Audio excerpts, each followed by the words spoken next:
Welcome to E360 TV, the live streaming and on-demand destination for influential voices and enlightened audiences. We offer trending, grassroots, and purpose-driven content across a diverse range of interests.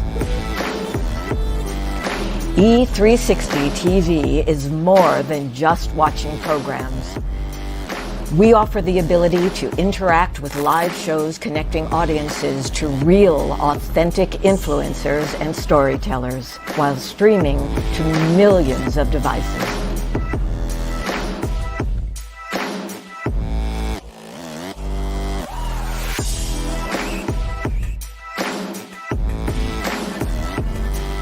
Real experiences. Raw conversations. One destination for it all. E360 TV.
What's going on, everybody? Brandy the Disconnector, welcoming you guys to this week's installment of FEM Talk.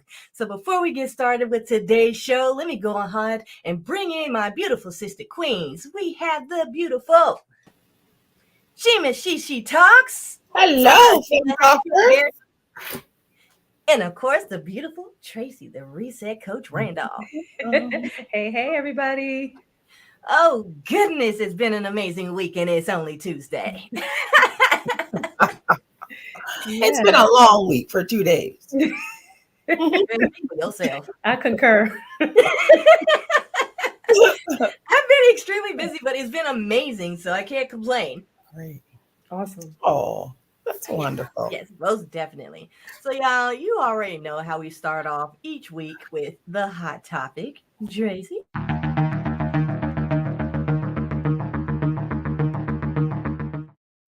So as many people are aware of, there's been yet another school shooting. And you guys know we don't particularly like talking about topics like this, but in this case, we feel it's important because one, there's probably some details still unknown, but what I I don't say love, but what I appreciate about the situation is they got to the shooter quickly. There weren't tens and dozens of officers standing outside or just running inside to find their children. They took care of business as quickly as they were able to.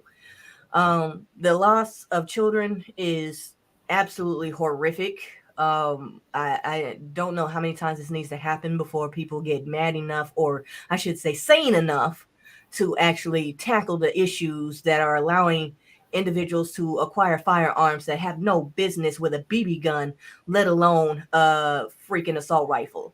So, ladies. You know, first of all, I was reading the article before we came on, and it was said that she had purchased 7 guns 7 different times prior to this happening, and that this was completely premeditated, is what they said. So that's an issue right there. The one thing that I do challenge, right, particularly when it comes to these gun laws, is there has to be a psychological assessment, right? Because how will you know? You know, she could have gone into the gun shop, particularly when you're in the South, right? It's different from the North. It seems to be a little more lenient, especially now that I'm in the South and not the North anymore, on the East Coast of the United States.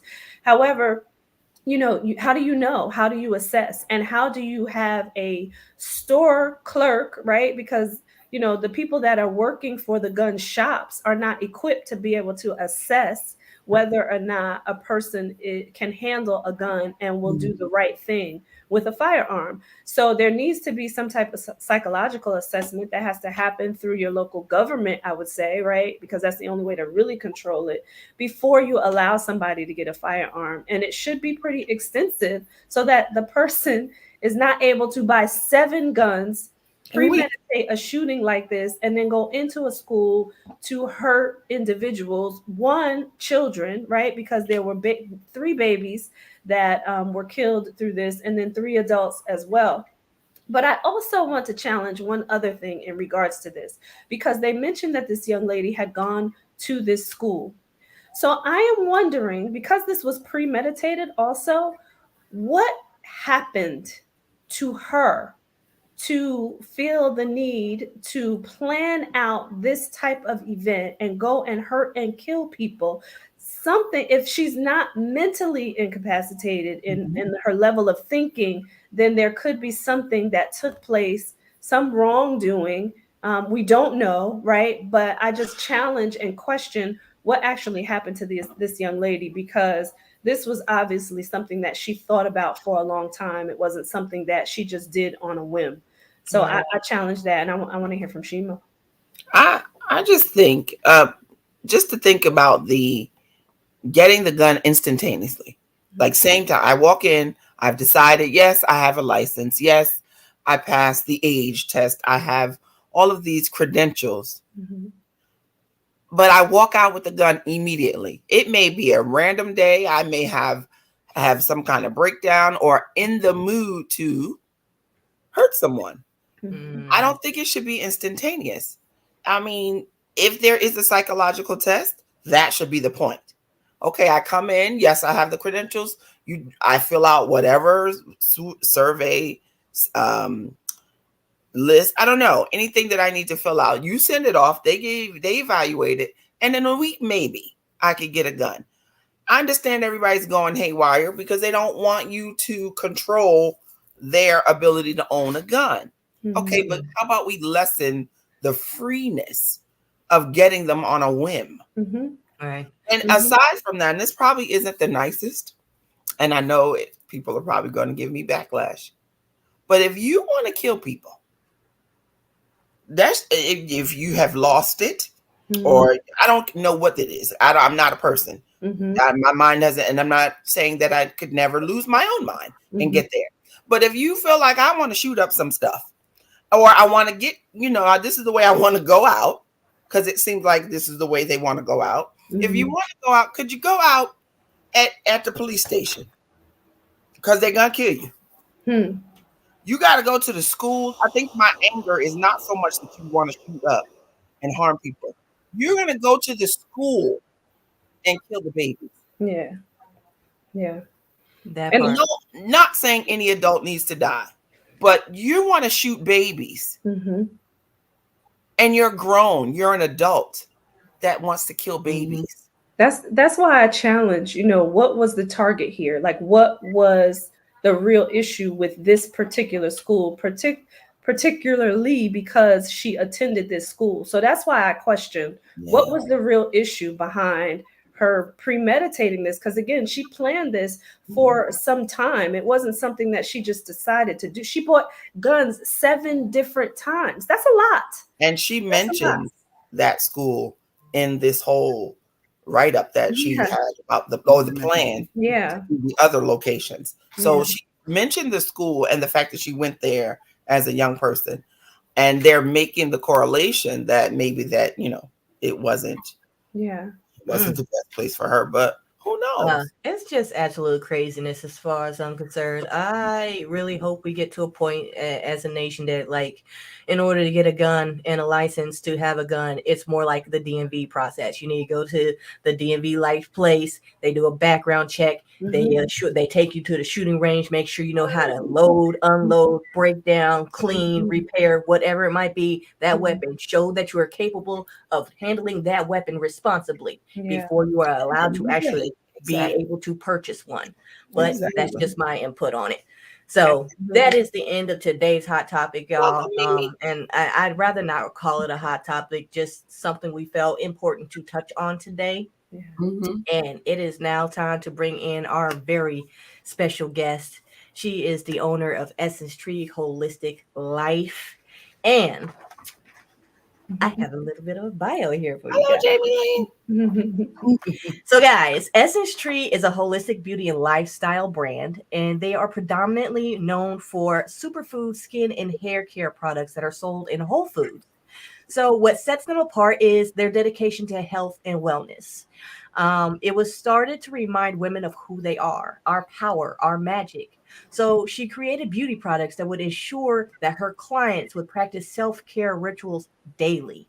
All of the products are consciously crafted and infused with healing ingredients and soulful essence.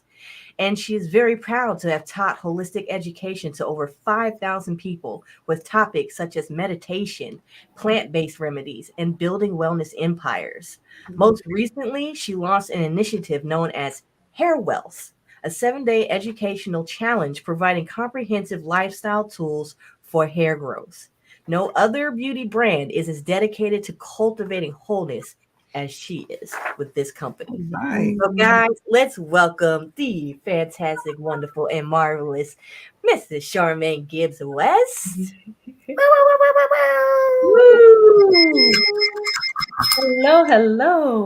Hello, ladies, and thank you for that amazing introduction, Brandy.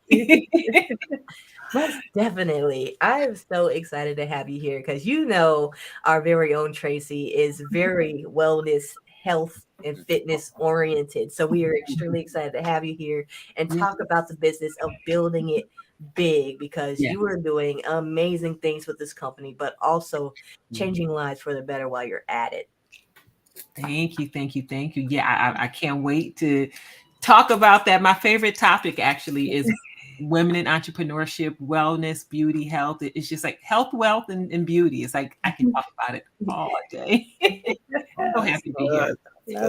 Yes, I love it. So you already know. We want to know, like, where did your journey start? What led you to this space and being so excellent at it? Oh my gosh. And it's so interesting because I never knew I wanted to be an entrepreneur. When I was going to college, at first I thought I was going to go into law. So I was looking at more of like pre-law or something dealing with, just a creative field. I was an English major and I love writing.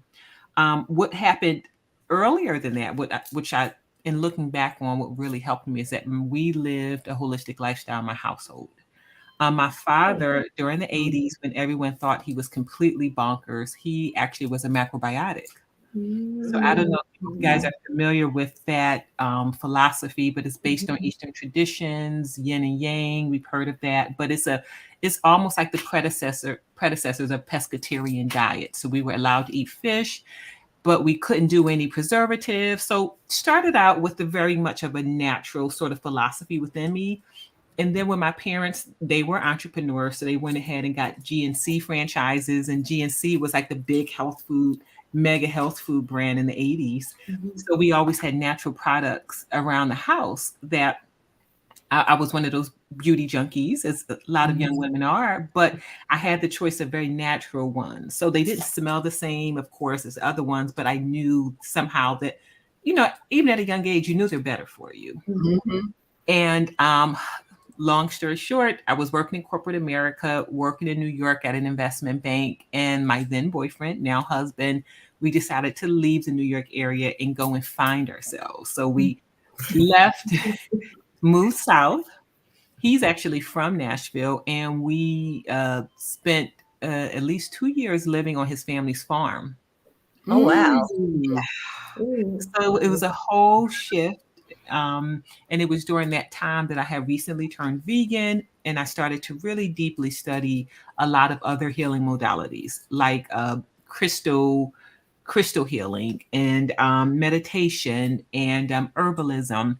So I kind of just sort of started making these products that contained all of those things, where it infused the new mindful lifestyle that I was living, along with very healthy, efficacious ingredients. So Essence Tree began with me just organically making these products up in the kitchen, giving them to all the women and men that were in my lives, which were these great artists. I worked at like this African American Cultural Arts Center and would just give everything to the different artists, and they would give me their feedback. And at the same time, I would have these wellness programs. I co-founded an organization for women. So we were like doing these amazing programs to infuse well-being into women in Nashville. So it sort of all happened like that. This is just magnificent. I've never heard of somebody who is legacy healthy living. Like multiple generations of your family had started. So it started beyond you. And that is so rare and special. I could truly appreciate that. Thank you. I love how that came together too with you and your husband. Being from a farm, because we know, right, having a farm in your family versus buying food in a grocery store is so different. So the fact that you guys came together and you had that in your background, and really so did he. That's amazing. Thank you. And it's so true. Wow. Absolutely. Oh man. So your company, obviously you're building, you're growing, you're consistently switching things up and coming to the table with new products and challenges and just modalities. How did your vision, what is your vision for this? Because it seems like it's going to be huge to me. Oh my gosh, thank you for saying that. That's okay. You know how they say, from your lips to God's ears. Right. So for me, my desire is for Essence Tree to be a movement. And this is a movement towards women and wellness, and women really able to build their legacies based on wellness. So when we think about Madam C.J. Walker and how she was able to create a legacy for women in hair care, and right, and that was a way of incorporating wellness into women at that time, because women were not washing their hair regularly. They didn't know what to use on it. So with Essence Tree, to me, it's a similar thing, but because I love to talk about the internal and the external, I really foresee us having this platform where women are learning a bit more about the right foods for womb wellness, the how to de-stress, how to live in alignment. At the same time, they have these amazing tools, which are our products, our holistic products, that they can use to be centered, that they can use to smell good and sort of delve into their essence, right? And if you guys have seen some of the names of the products, I intentionally named them after archetypes that were really important to us as Black women. So, for example, Oshun Goddess is something that we know about, now. Beyonce kind of brought her name more and more to the forefront. So I created that essence and the products that correlate to that to assist women in feeling beautiful, magnetic, alluring, and how you can actually manifest your goals in that way. I have an inner peace essence, which allows us to get, especially after COVID, that was a really, really big seller for us, allow you to actually de-stress and not always have to reach for a medicine, but that this is like your medicine bag. This is a part of that. Essence Tree is infused into your whole lifestyle. And I so, love that. so a And global movement is, to answer that question, a global movement. I would love that. yes, I love it. Speaking of de-stress, this is one of my favorite products, the Amore Love Oil. And I love to use it to give my husband back rubs. I love that. And And I it's love how you have a legacy label, Brandy. So that's even like before the current. So I love that. but it goes to prove a little goes a long way with your products. Yeah. That's good. That's good. Mhm. So we know, well, I know the ladies are just learning like the amazingness of Essence Tree because I haven't been sharing the way I'm supposed to. Guys, I'm gonna be talking about this a lot more. But I want to know like how you went about making the connections to build up your teams because what you're building, you're obviously not building alone. And a lot of people's hardest part of getting to that point of expansion and growth and building a legacy company such as the one that you're building, they have a hard time letting go and knowing who to trust to help them build. So how did you go about that? Wow, wow. Well, I think one of the most important things in being a woman entrepreneur is to trust your gut. You definitely, I find that we do business in a way that we're a lot more spirit led.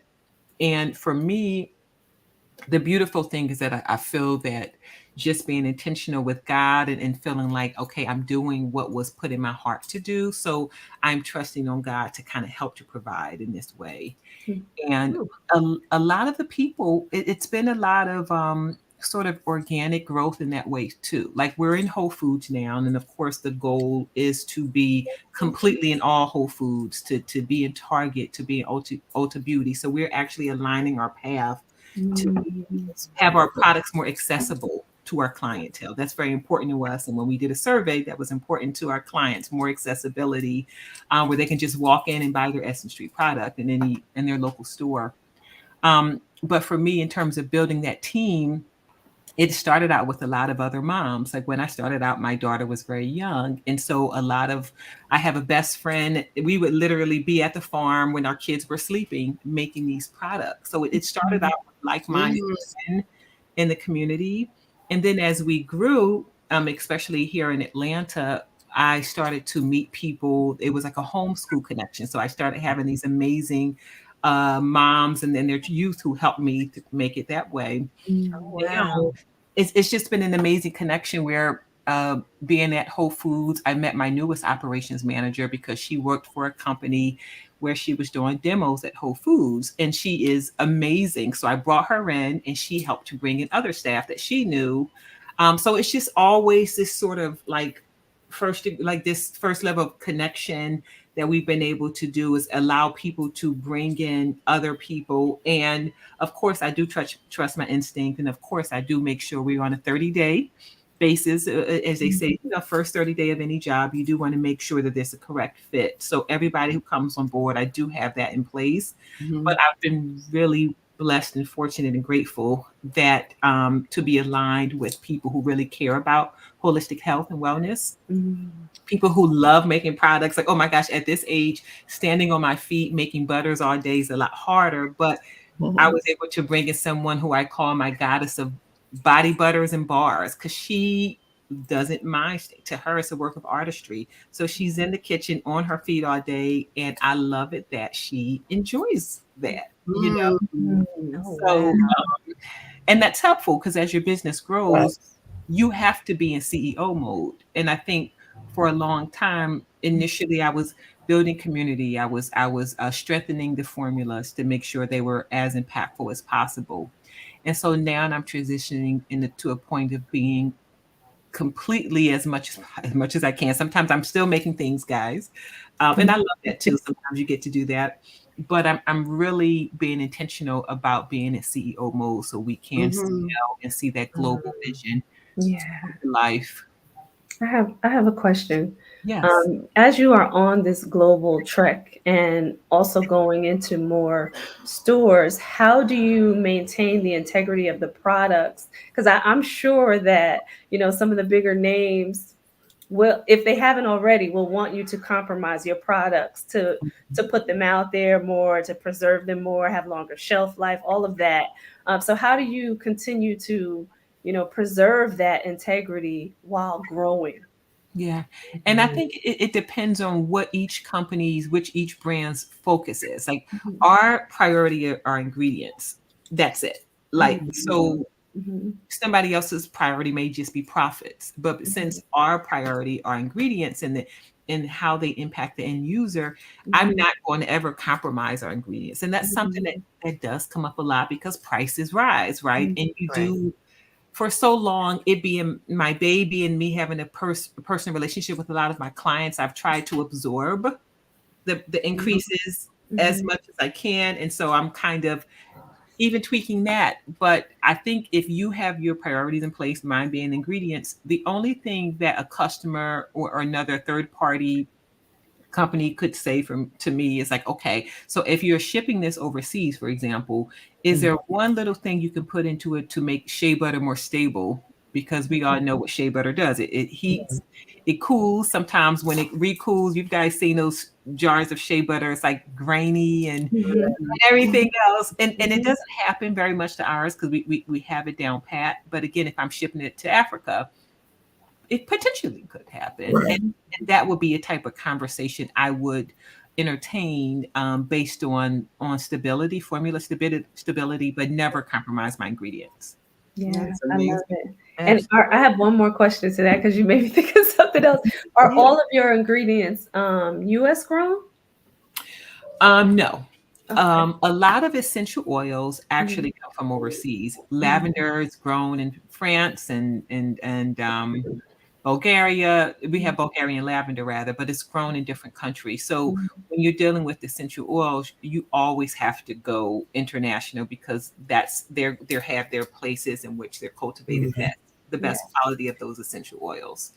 So our shea butter, of course, is from Africa. And so there's no American grown shea butter at this time. So I think that when you have natural products, you're getting them from all over. Awesome. I have a question. Yes. I love that, you started out in corporate America and said no and moved to moved into your own thing. But one of the things that I see as a business person is people have a challenge, especially women, from going, and I say especially women because we we're so internal about what we create and what we develop. So I like that you said I had to become the CEO of my company. What did that mean for you from going from mom and pop? Because mom and pop, everybody's in it together, where you actually put on the hat of CEO. Like, what did that mean for you? Yeah, and I will say this with development in our businesses, we do have to hire outside people. I've invested a lot of money into coaching. So I tell everybody I'm a firm believer in coaching. In fact, I started coaching Ding, ding, ding. Yes. 5 years ago. I started coaching other women to take their ideals into six-figure businesses because I know how important that is. So for me, getting more into coaching programs and being in the atmosphere of other successful women helped me. But honestly, I think it's being able to you saying how did I go personally from my old mindset? I think for me, when you grow into your CEO mode, you very much have to understand it is a mindset thing because early on it was something that I did as an artist, as a crafter. I did it out of love. But then I didn't really believe that it can be $1 billion empire, which is my goal, right? I didn't believe that that could happen. It wasn't until later that you started to see this happen in front of you. You see the likes of Rihanna, right? And we see the likes of other companies, Pat McGrath. There are other women of color who have gotten to that level of $1 billion brands. It's not unusual in my industry where I started to normalize that for myself to say, okay, now, and my husband was in my ear too, let me say that.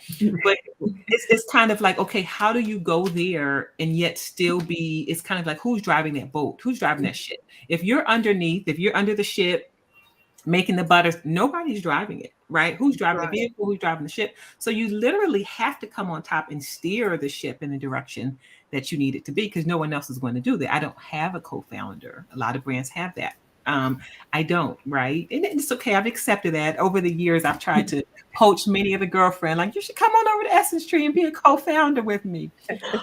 But I see that God had other plans for me. And but when I realized there's no, like, first of all, I realized that the vision you have is attainable, and you have that vision because God placed it on you. So you never discredit, any of us should never discredit what was placed in our heart, because it was placed here for a reason, right? And it's part of our own personal ministries, it's part of our destinies.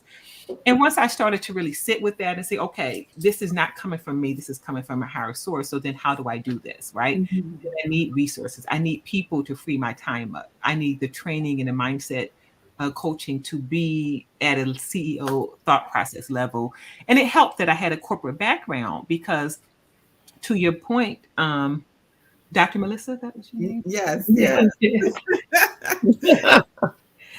To your point, when I was in corporate America, I was already doing this stuff. We were functioning as CEOs because it wasn't our babies. But when you start your own business, it's so personal. It's so personal that for some reason it's just a whole different relationship. So I've had to grow back into who I already was in corporate America, right? And that's been a blessing. It's saying, like, you have this expertise of operating as a CEO, you know. So yeah. Oh, thank you for saying that. Yeah, thank you for saying that you already had that mindset. Really, you were just doing it for somebody else. Because I'm gonna have to write that down and put that on my wall. But thank you for that. It's a wonderful saying. We have everything that we need. Yeah. Discount that. We're just so quick to discount the work, the type of work we've done for others, because it's just innate sometimes, you know. Oh, I got to do this. I have to be good at this. But I'm good at it because I'm good at it. That's right. Absolutely. So I have to say, I'm in the background cheating right now. I'm looking at all the wonderful butters and oils, and I'm trying not to show that. I'm like, ooh, my eyes are probably like, we can't wait to get in there. Out there, and you're looking at the link. Click the link. You'll be able to get it on sale. I just opened up a sale, I think like yesterday or the day before, because I knew this interview was coming up, and I really wanted to end Women's History Month with a bang and have a nice sale. Yay. So, yay. Wonderful product, integrity, intelligence. What else is there? What are we missing? What do we need to know? Oh my gosh. Oh my All right, gosh. y'all. So I'm actually getting ready to drop that in the comments right now, you guys. If you would like to get over there to Essence Tree Holistic Life and place an order for your own very own products, there's a 20% discount to be had if you use this code that I'm about to drop in the comments right now. So, Mrs. Charmaine, what advice would you give our sister queens out here that are building like handcrafted products of their own, and they have amazing products, but they're stuck on the, I got to do everything myself, and they're pretty much stuck at the boutique level of things? Yeah. If you're interested in expanding and they are getting interested that higher level, what is that advice you would give them? Oh, and that's powerful, because I like that you said they are interested in expanding, because sometimes you got to ask that question. You can be very cozy as a maker. I know makers who make amazing soaps, and they don't want the headache of expanding at a level where you're dealing with all these stores and all the pallets of stuff. It's a lot, and it's a lot of stress to go at it at a much higher level. So if you feel that you want to take all of that on and reframe it, because we don't want to embrace any stress. So we want to reframe it and say, God, again, will provide and give us a capacity to handle at that level. I would say, one, involve yourself, get a coach. As I mentioned before, you're welcome to call me up, because I've been there, and I would love, and I recently opened up slots for coaching. So get a coach and also get to know your industry. Yeah. There are ways within our industry is everything that we need. Get to know again what makes your brand special. So a lot of the accelerators and programs like Target and all of these other like sort of consumer packaged goods, incubators and accelerators, they ask you that. Like what makes you different, right? How do you fulfill a need in the space that's not already there? So you want to get very savvy with that and understand that. And once really to me a lot of it is this click of like once you open yourself up to that, start to research, start networking in your industry, you're going to be able to look at all the ways to make it big because there are buyers at all of these organizations, right? So all the stores that you want to sell in, if you want to do the retail level, you'll be able to contact those buyers. There's financing options. Even if you're not self-funded, you can get loans for that. Many people do, right?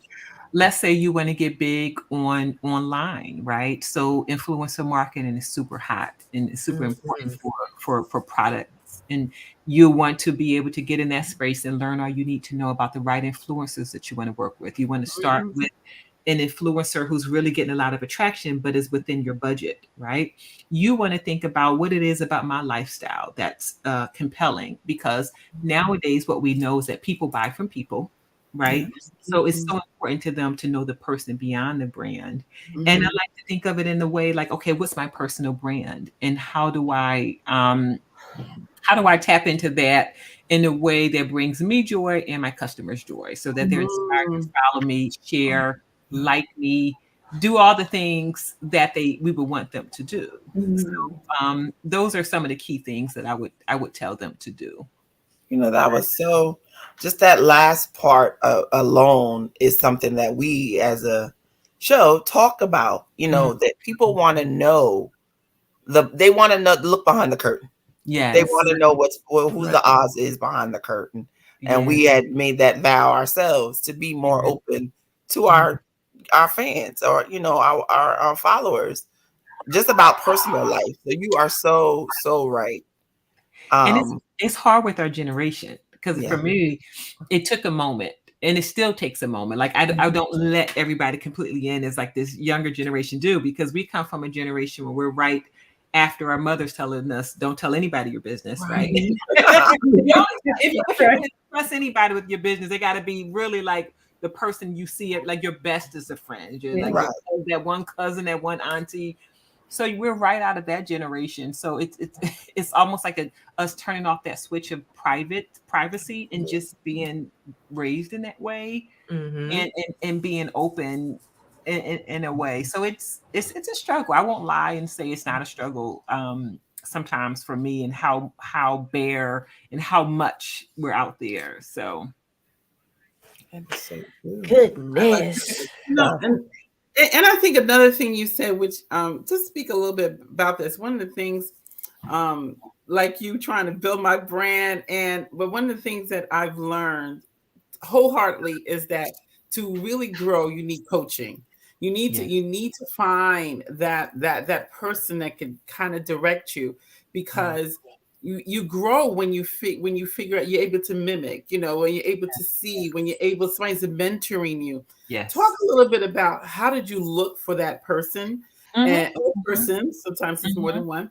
And what does that still mean to you in terms of growth? Absolutely. So there was a couple different types of coaching that I've gotten over the years. So of course, there's like more of a mindset coaching, and sometimes they're found in the same person. But I'm just saying, like some people focus and specialized. There was a mindset training. There was the training within your industry. You need coaching even within the consumer product goods space, which is like the space that I'm in as a beauty product maker. Yes. I needed coaching in my specific industry. I needed business coaching, right? How do we just be our CEO self? There's a lot of numbers to that, right? That's a whole thing. There's financing. You have to get your funding down. You have to have your raw materials purchased, especially having physical products. It's very expensive, right? Very, so it's like the physical, you know, the nuts and bolts of being in business coaching. And I even have a self-care coach too. I had that for a while. So for me, it wasn't as strategically done it was more organically and intuitively done, but it worked out being very strategic. Because I think the first coaching that I paid for, actually, I got SCORE coaching. So if you go to the Small Business Administration, you can get a free coach through SCORE, right? That's our tax dollars pay for that. As a business owner, you can get amazing coaches. They may not be in your industry, but they may be the type that's going to give you the coaching as far as being a CEO, having a business mindset, helping you get maybe your business plan together and all of that, helping you think through some financing that you'll have to do to fund your business. So SCORE, the Small Business Development Center, also have coaches. So I have a coach that I work with from Morehouse, but he's there through the Small Business Development Center. So that's one. I was able to invest in a group coaching program from somebody that I found, funny enough, old school, Periscope. So if any of you guys remember, the original live form of like Twitter, it was some amazing people that are still doing great today from those early days. And I found a coach who was talking about brand me. So how to create multiple streams of income based on yourself, right? So that was a group coaching program that I did. And later I've done smaller and smaller programs that are more expensive, but I did another one through Dr. Tracy Timberlake a couple years ago. That was phenomenal. That was also about putting yourself out there as the expert. Whatever your brand and your niche is, you are the expert. Then I had a self-care coach that it was this amazing woman. I found her on YouTube. She's actually in Paris. So that was a whole beautiful thing. We were just virtual, but she would make these nice potions because I make potions, right? So who's making the potions for me? So it just felt so good. I mean, all the products I make, right? But it just felt so good to have someone else. It's kind of like if you cook all the time, just having someone cook for you. Right. And you learn from that. You learn from that expert that you admire, that, okay, you do that. And it's such a wonderful place to be. I love it.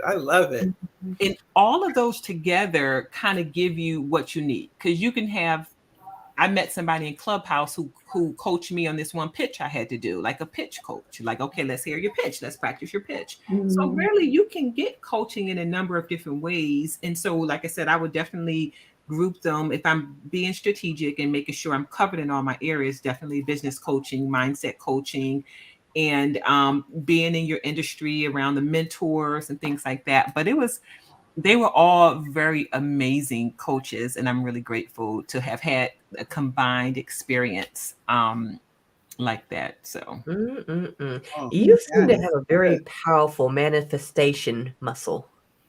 And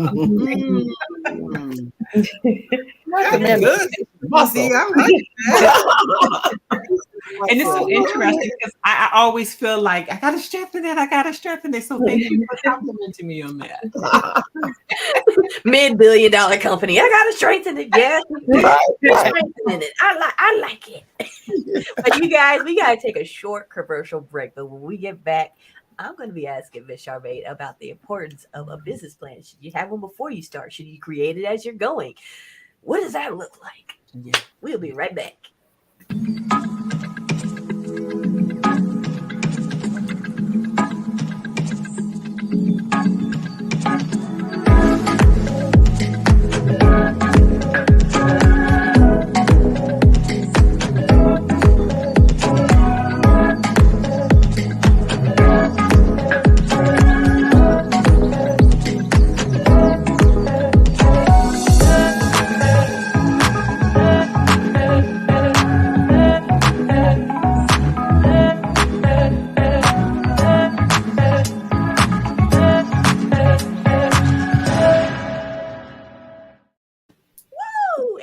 Back, y'all.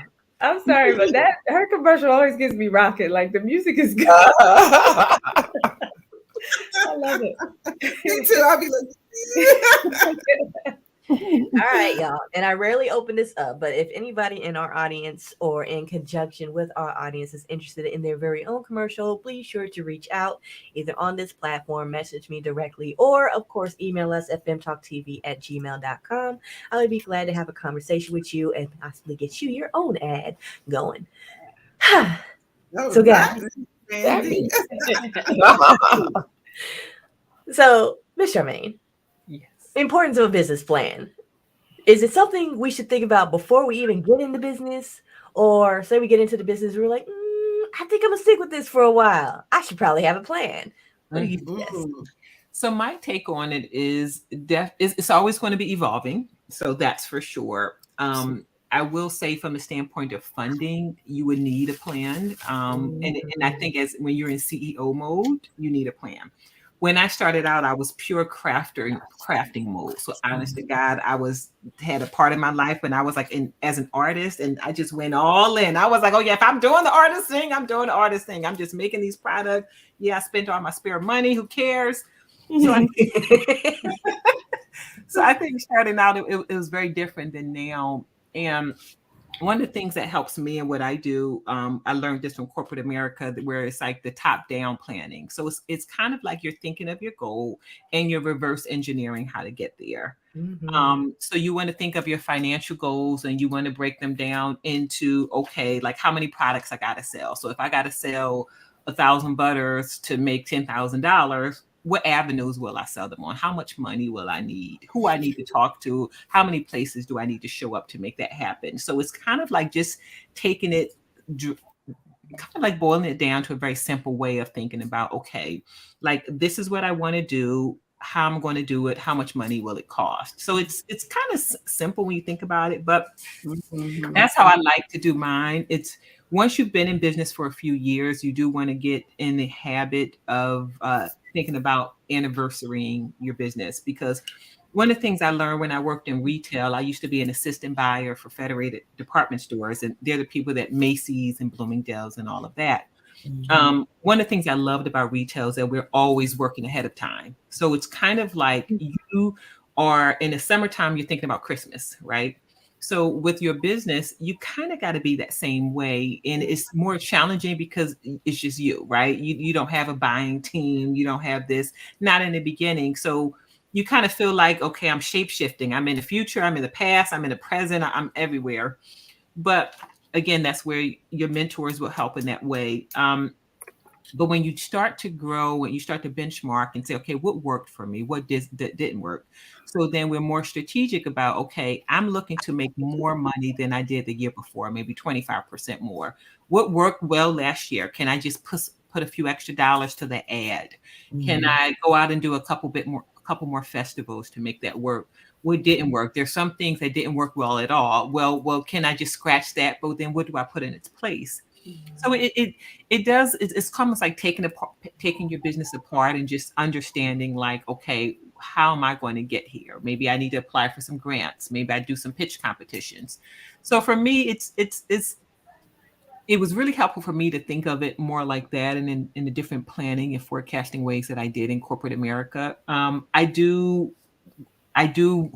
and I will revisit business planning in the traditional business way, a sense. But I've always taught people to start with the one-page business plans too, because it allows you to kind of do it at a snapshot. Because I just feel like it's always evolving. I mean, you're finding an influencer, so you're shifting things around. You gave money to this one podcast that went well, so you're kind of shifting things.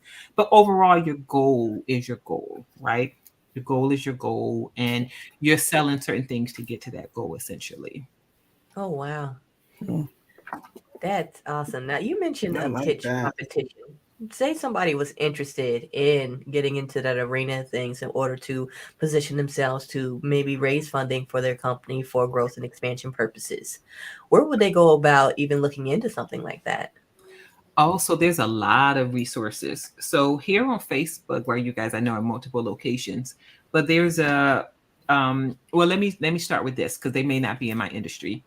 Hello Alice is a platform where it has all sort of opportunities for women. So Hello Alice is a platform that I'm a member of, and they send out emails like several times a week on different grant opportunities. There is the Fearless Fund. They're about funding women of color businesses, so they're a good resource to be a part of. Again, these are national sort of resources. I know if you are in the beauty space, New Voices Foundation, that's an amazing one. That actually was started by the founder of Shea Moisture. So when they were bought out by Unilever, set up this foundation for other women entrepreneurs to scale their businesses. So they have a bunch of like videos, interviews with other founders, and they have a place on Facebook where you can listen to those videos. But again, that's New Voices Foundation. There's Hello Alice. There's Fearless Fund. And when you're in an ecosystem, when you're talking to different coaches, you're gonna learn more. Like in your city, there's always going to be like these, do the business resources they have in your city. Like we have Invest Atlanta. So Invest Atlanta has loans and grants and everything that they get through the government and that they're dispersed. Yeah. So there's SBA loans, governmental loans. So there's several resources out there. Pitch competitions, I would say that specifically if you're doing that route, I've never kind of just tailored myself to a pitch competition route, but you'll see it when you go to those other platforms, because they will start to advertise them and invite you and just explain that there's an opening for one. Awesomeness. So do you find that it's easy? Say you're kind of in the air, you don't quite know what your company is really about. You like have a sense of what it's about, but you're not very clear on it. Do you find actually like saying, hey, this is my company, this is what we produce, this is our audience, that do you think that brings more clarity as you build? Now, what was the first part of the question? If you you're kind of up in the air, like you know that you are good at something, you know you want to build a business around it, but you don't know how to define it in order to even think about funding. Yeah. What does the process look like? I think that comes with time, and that's okay. That's a part of that kind of development process, and even people who get into these incubators. Airbnb wasn't Airbnb when the founders first started. They pivoted to Airbnb. So I think that's a part of it. And if you were looking for funding, you would probably know what you want it for. Like, you get what I'm saying? So I think you just want to get in the ecosystem and a little bit more and be an ecosystem of other founders or other brands that are currently what you kind of think you may like doing. And then you can say, well, really, I think if I tweak this, or really the market doesn't need another blank, blank, blank. The market really needs this. It's like Black women who make combs and stuff like that. I think there's this one brand, I forget the name of them, but their video is on the New Voices Foundation Facebook page. But she was saying that there's two sisters who founded this company. They went to a hair show, all these butters and creams and everything, and nobody there had hair tools. So it kind of reinforced for them, this is an opening market that people need, right? That where are the Black-owned tools, the combs and other things that we make, right? So that you'll find once you get into the ecosystem, you're kind of going to discover what sounds good. And you could talk to some of the buyers at the stores or some of the staff at the stores you buy from. If you're at Whole Foods, you can have conversations like, what's selling here? What doesn't sell? Like, just on a quiet day when nobody's in the store, you can just ask some questions. As long as they're not busy, they'll answer your questions. They're very nice people. And just ask questions. Yeah. I love that. Simply put, just ask questions. Get into ask I was questions. just going to say that you're giving like those easy nuggets that people could just quickly use. The regular traits that we should all have: conversation, just research. Right. For the curious mind that is serious about building and knows that they need these coaches and knows they should probably start budgeting for a coach, what would you think a good budget to come in at would be? So if you're doing the free 99, as they say, so you can get that from SBDC or SCORE. So you can do Small Business Administration, SCORE, SBDC coaches. That's completely free. If you are starting out and you don't want to spend as much money, the group coaching is obviously your best bet. I think I will reserve one-on-one coaching till I'm a little bit more funded. Maybe you're funding it from your corporate job and you have bonuses. Then you can get one-on-one coaching. Right. But I think a lot of the group coaching that I've been in it as cheap as probably like $50 a week for maybe like a 2-month program. So that's like what 50 times 4 is like $200 a month. That was like one of the cheaper group coaching programs. Then I've been in one, I paid for group coaching that was like $550 a month. And so that went up to the total program, the length of the program, it was like 9 months. So $550 times 9. So Yeah, it got $550 per month. I just want to clarify. So it can be like you're paying for education, like you're paying for school. That's Right. So yeah, for the group ones, and then of course the one-on-ones would almost be double that. Like for the self-care coach, I think hers was like maybe 1,000 Mm-hmm. per month or something like that. Yeah. Oh my But- gosh, but it was so But I good. love the It's all payoff. working. It's all working. Payoff, and now you're like, right, she's going for the $1 billion.